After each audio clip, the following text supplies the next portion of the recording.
Hey everyone, and welcome to another AMA session.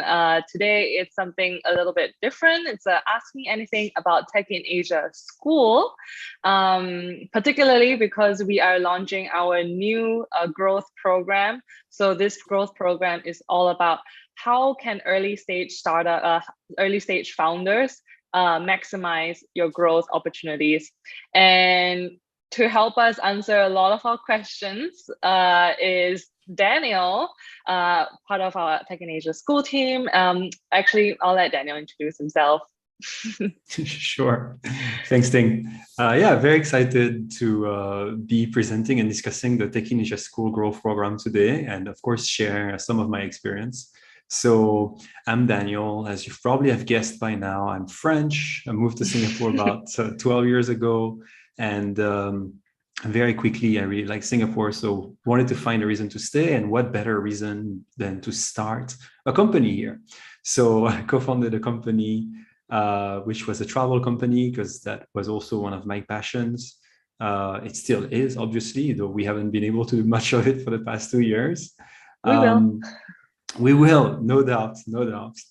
So yeah, started a travel company and grew the business for 8 years until COVID happened.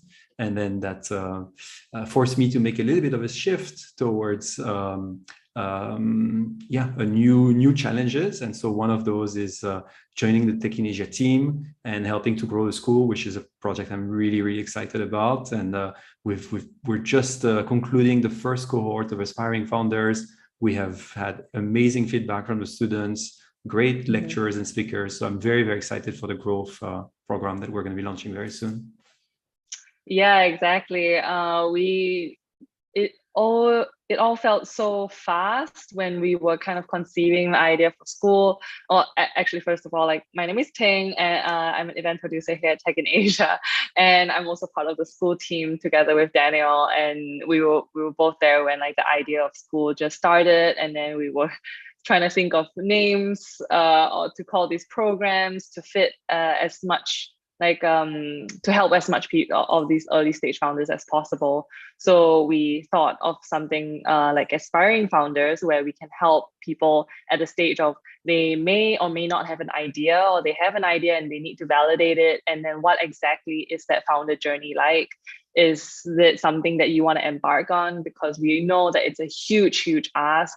So we've done that. And then now with the growth program, we're diving deeper down like Daniel, like you were a founder, you still are a founder. What is the best piece of advice that someone has told you? Best piece of advice that someone has told me. So I'll be very frank. I think, especially when I started, I wasn't very good at seeking advice. So I would read books, I would watch interviews, but I think I was not very good at going for advice. And that's something that I would do very differently if I was to start over or to start something new. Is I would go for mentors and try to get advice from other people in the industry, talk to a lot more people to try and get good advice. So yeah, I can't say that someone gave me that advice. It's more something that I realized after a while, like, hey, there are a bunch of nice people, very, very smart, who can definitely share a lot of ideas and a lot of thoughts. So why not go to them, right? So why repeat the same mistakes over and over again? So I think that's also why I resonate so much with the school, because I think that this is part of what we're trying to deliver to people, share all this gained knowledge. Yeah. You've gone through the motion of starting without mentorship, and then now you get a chance of rounding up like the best mentors around Southeast Asia, and kind of including them into this program. And then now all these mentors can like go on and like touch more early stage founders out there. But we'll go into like what the growth program is all about. I think let's start with like why do we pick growth as one of the first programs that we want to start with? So like, what is growth and is product the most important thing that a founder should take note of? I would think so, right? So obviously, I'm going to generalize things here. There are plenty of business models, there are plenty of industries, and so this might not apply to every single startup out there. But in general, your company is very much a product or service that people are going to use. So focusing on this product service makes a lot of sense. You need to start by, it's the PMF, right? Product market fit. You need to focus on the product. You can't really engineer the market to like your product. You need to there are definitely some things to do on the market side, but definitely the first thing to focus on is your product. And so in order to make the best product, you want to work on agile methodologies, or the lean startup, or plenty of other methodologies are out there. The goal being to refine your product with iterations, experiments, so that you get to the point where you can delight users. Mm-hmm. So the first thing to start on is to work on your PMF. Yeah, I mean, the first thing to start on is understanding the pain, understanding the problem that you're trying to solve. So in some cases, you're solving a problem that you have yourself. So that was the problem that we were solving at VillaFinder, which was at the time, I had already been in the region for 2 years then, and my co-founder had been in the region for a lot longer, like 5 or 6 years already at this point. We wanted to rent villas in Bali. And back then, there was no Airbnb. So you Googled villas in Bali, you would find random websites from villa owners or from property management companies. There were very few pictures, no online availability, no clear pricing. You would have to do an international bank transfer to a local bank account in Indonesia. So no guarantee. It was very prone to scams, right? And I was actually very surprised that there were not more scams considering all this. So we thought, okay, there is clearly so many of these barriers, and it's very scary to make that reservation, on top of the fact that you don't really know the property, you don't really know the location. So coming up with a website where all of these problems were tackled, that helped, right? So because we were working on a problem that we were facing, things got a little bit easier, but we still had to talk to a lot of other people, because that's helped us to refine from, okay, we think that this is an issue, to where should we focus on first? Is it getting the availability online? Is it getting pictures? Is it getting a lot of details about the services, etc.? And so talking to a lot of users. And so that's what I would encourage anyone to start with, is talk to your potential customers, talk to your potential users, do 50, 100 interviews. That is almost the minimum, right? I think 50, I would say 80 is a good number. Talk to people, really try and understand what is the pain point that they have, and what is the one thing that you want to focus on when you start. So that's how you build your MVPs, by solving this smaller problem in a way, but it's very, very painful for a crowd, a niche crowd, and then expand from there. Okay, I get it. So you are living your life, you experience this problem, this pain, and in some ways it makes you like the right person to address it, because you've lived through it yourself. And then now you're kind of figuring out who you're solving it for, and yeah, doing all user interviews, good on you. And then before it becoming like a real product that you can like bring in users and customers, is there anything that I'm missing out in this track like flow? Yeah, so again, like what I was saying, right, is, and it's a lot easier when it's a B2C product, because you most likely are a potential client of this product or service. When you're B2B, there are so many ways that so many companies operate, that you need to go to, you need to, that's where you really need to interview a lot of people. The other thing that's very important, I think, as you get started, and it's a little bit tricky when you start, but something to really keep in mind, is what are the metrics that you want to optimize for.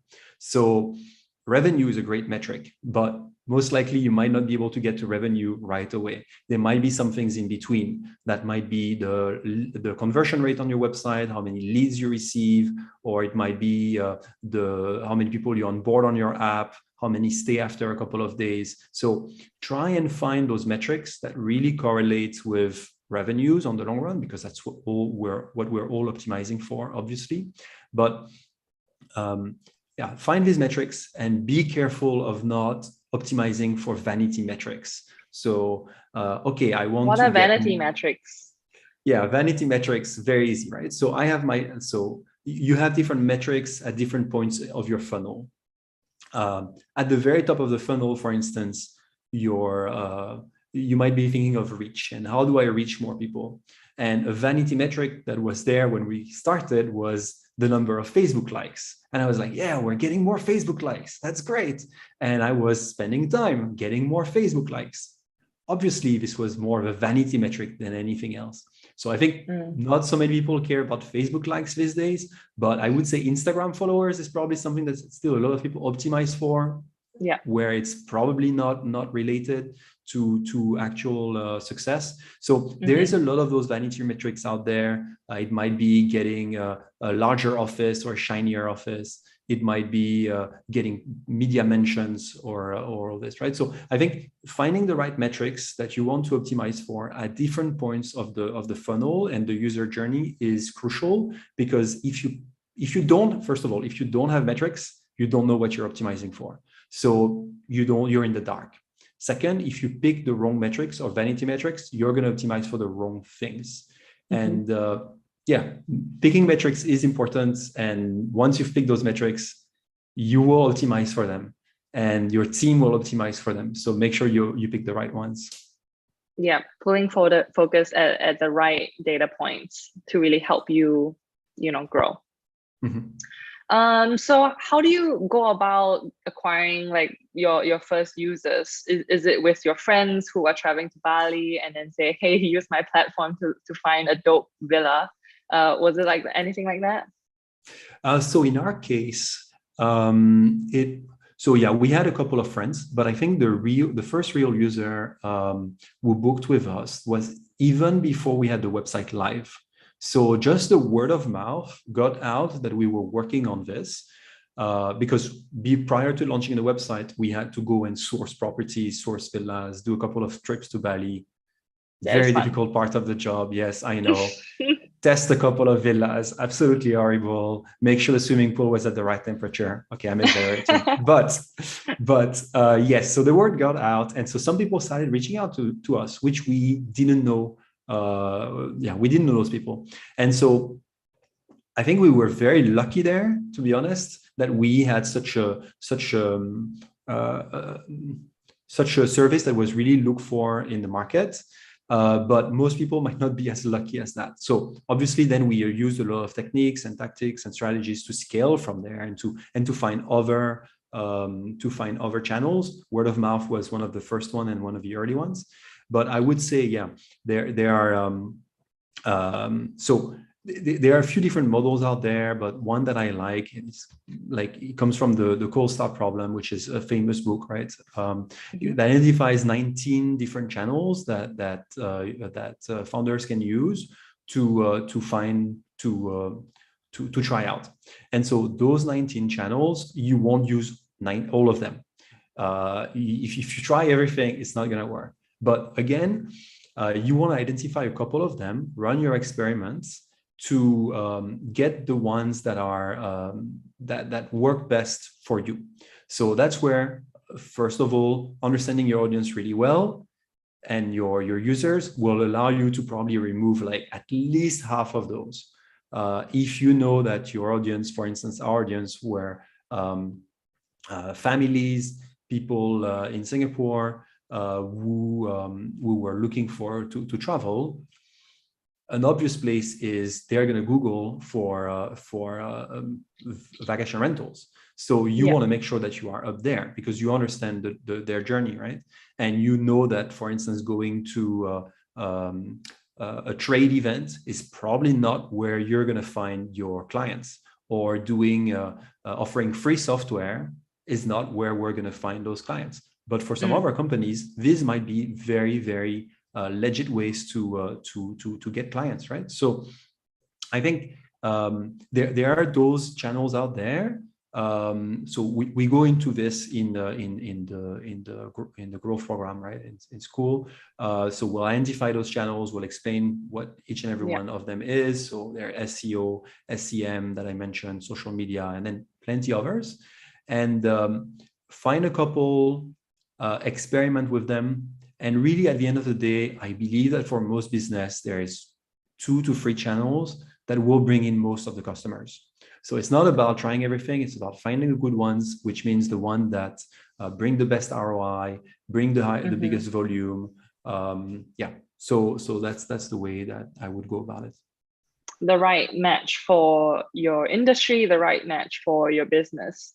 We can like sit here and talk about like the most probable, the most average way, but every company is very different, and you have to figure out your own way, and which is exactly what we aim to achieve here at the growth program, where we let's start about like what exactly is the growth program. It's a 6-week program, and then we start off with this boot camp. What are we going to do in this boot camp? Yeah, so boot camp. So we have 2 boot camps, quite intense, very, very packed, where we're going to be looking at product development, because a lot of growth is product led in tech in general. So we're going to be really looking into product development. How do you run interviews so that you get the right feedback from users? How do you choose what sort of features you want to build? How do you build hypotheses? So all that is related to product growth really is central to development. And then we'll go into growth marketing and the rest of the growth journey. So the channels that I mentioned, which are right for you, which are not right, how to approach them, what experiments to try out. But then really through the whole funnel. So we're going to be using a model called the R framework, which is the pirate metrics, right?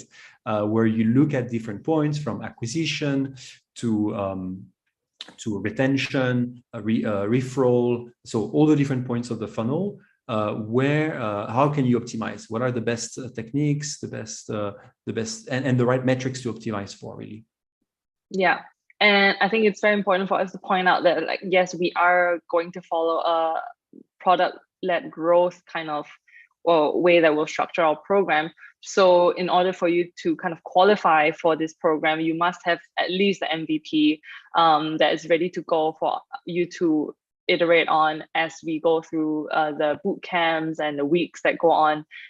You will be, spending time with great mentors and great kind of lecturers to work on your product directly, to handhold you through that journey. And yeah, I think we mentioned a little bit about mentors. Does that work? And should we name drop a little bit on the mentor? Sure. Let's do that. So after the bootcamp for the following 5 weeks, we will be matching the startups, the founders joining the program with mentors. So we've already selected 9 mentors to join us. Obviously, Willis, CEO of Tech in Asia, is one of those mentors. He's amazing with product. He delivered a wonderful lecture on products to the aspiring founder cohort just a few weeks ago. We received amazing feedback from it. And I think just the success of Tech in Asia is here to prove that he knows what he's talking about. Other founders that we have joining as mentors are Martin Pasquier, who is a Web3 investor now, but he founded multiple companies in the past. We also have, let me double check who we have. We have Min. Min is an ex-VC, ex-founder, who's a frequent startup advisor in the community. Yeah, I know Min. You mean Min? Here you go. Small world, right? We also have Louis. Louis is the ex-CEO of Beats Media, who has developed the Muslim Pro app, which is the #1 app for Muslim people out there, with millions and millions of users. I think it's about 100. No, okay, I don't want to say anything wrong, but it's definitely millions of users. So he's an expert on app and product development. We also have Sylvia Tom, who's the ex-CTO of Zalora, so another big name. And we'll get to hear from her on the 13th of April. We have an AMA session with her as well. Absolutely. So do join for this MAA. I definitely will. I know I'm going to learn some things. So yeah, absolutely. So yeah, to come back to the program, right? We'll match the startup with the mentors, and we're still onboarding a few more mentors. The idea then will be for the following 5 weeks to come up with a growth strategy and run growth experiments, because again, no one knows before what's going to work. So all the idea is to make hypotheses, test those hypotheses, and then refine from there. Yeah. So that's going to be the program for the following 5 weeks to really kickstart this growth journey for students. We don't expect people at the end of the 5 week to have already like quadruple the number of users or be ready to pitch and investors and to get an investment, right? Our goal is really to kickstart this growth journey, give everyone the tools so that they can then use it on their own, right? Because it really is a philosophy, frameworks that you can use and that you should use not only for the 5 weeks of the program, but forever, really. That is really the most interesting bit about this like program, is that the first 2 weeks you really like, like the word boot camp says, you're like absorbing all this information. Then you're matched up to a mentor that is within the industry or knows about your industry that can help you, and then you have this one person that will see yourself grow and see your business grow throughout, and give you advice on all the different experiments that you'll run throughout the weeks to come. And yeah, you build that rapport with the mentors. You can of course also build rapport amongst your own cohort. You will get a year access to the founders, Tech in Asia's founders community. What that means is that we have just a Slack channel with your cohort, with past cohorts, with future cohorts of all these different program mates. You get to share experiences of how your program is like and how others are like. We'll organize fun workshops, like casual meet and greets and drinks and like fun games like that sprinkled throughout. So we'll just make sure that you guys are well acquainted with one another, through whether it's through learning through boot camps or whether it's having a drink on Friday. Yeah, we have one of our first in-person event tomorrow for the founders community. We did a bunch of it online, but that's very exciting. Everyone's very excited, and I think the founders community is really one of the great added value of the program, which will follow you.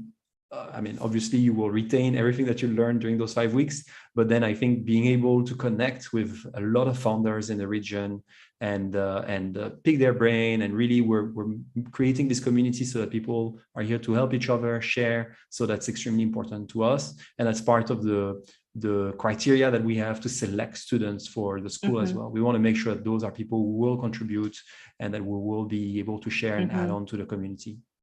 Yeah, that's right. We like this week and next week, Dan and I and the rest of the team were interviewing a lot of folks who have already sent in their applications.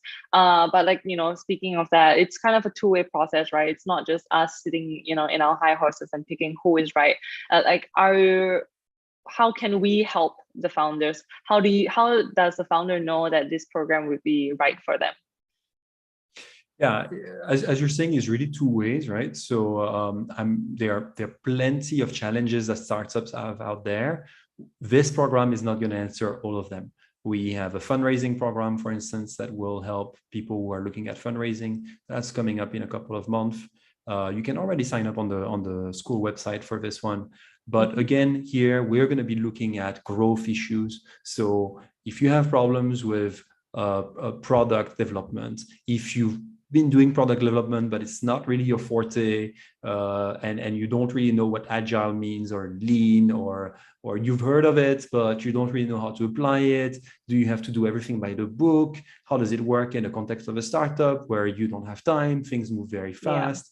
This is so great. this is something that like you can't find in any universities. They're not teaching you this in school, but then when you come out and you try and start your own company, it's so crucial.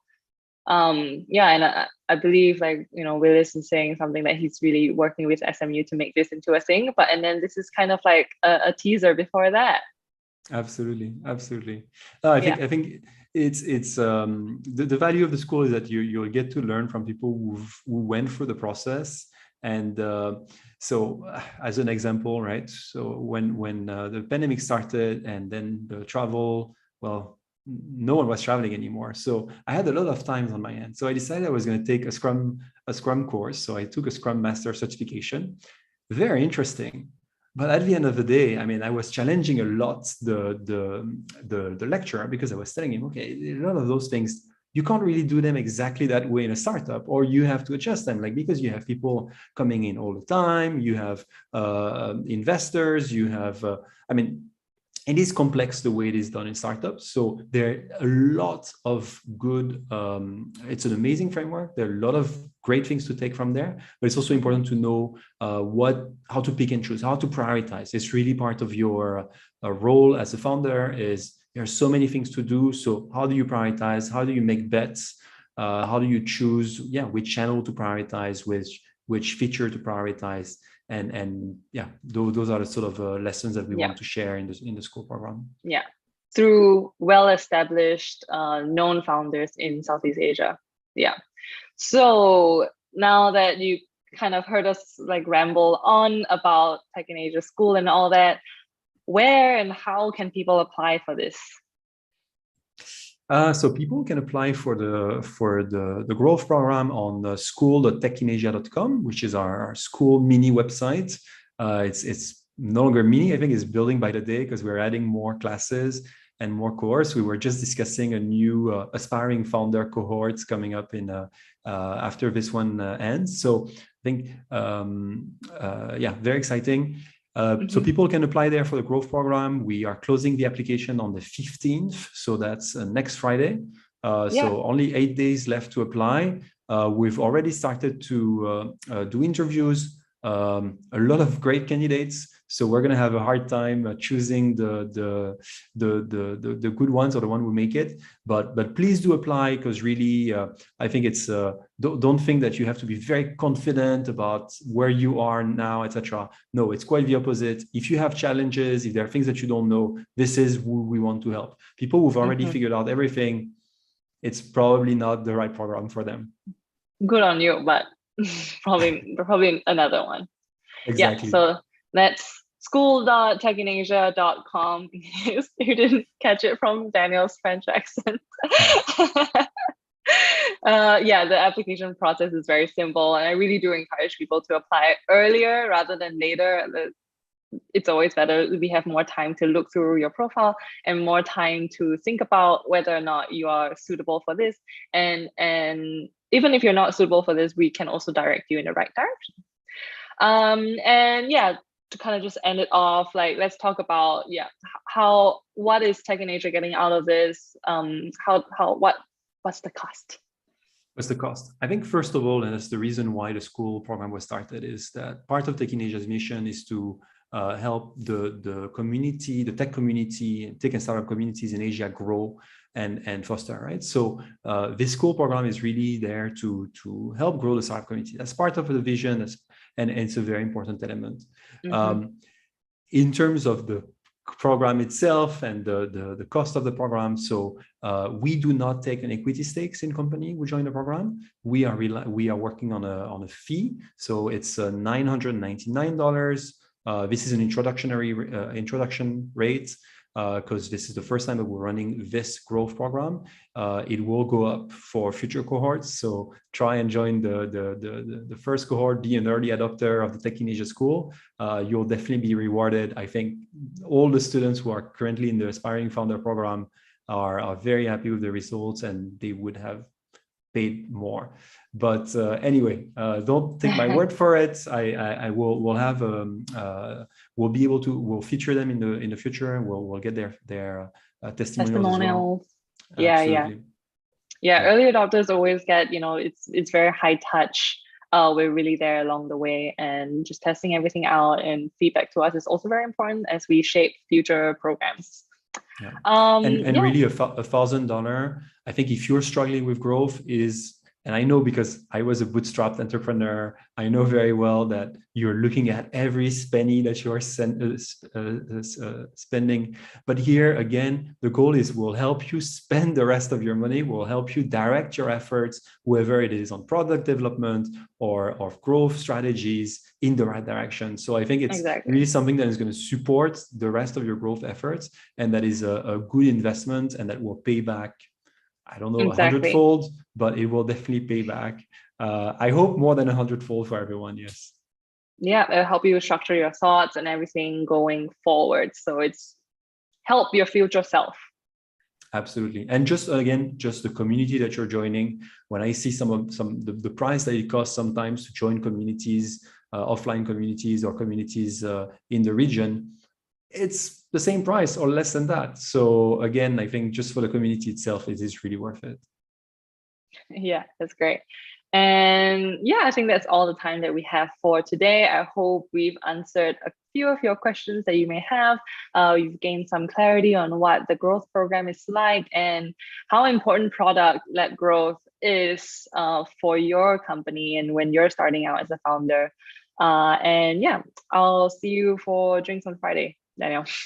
See you. Thanks, everyone. Bye.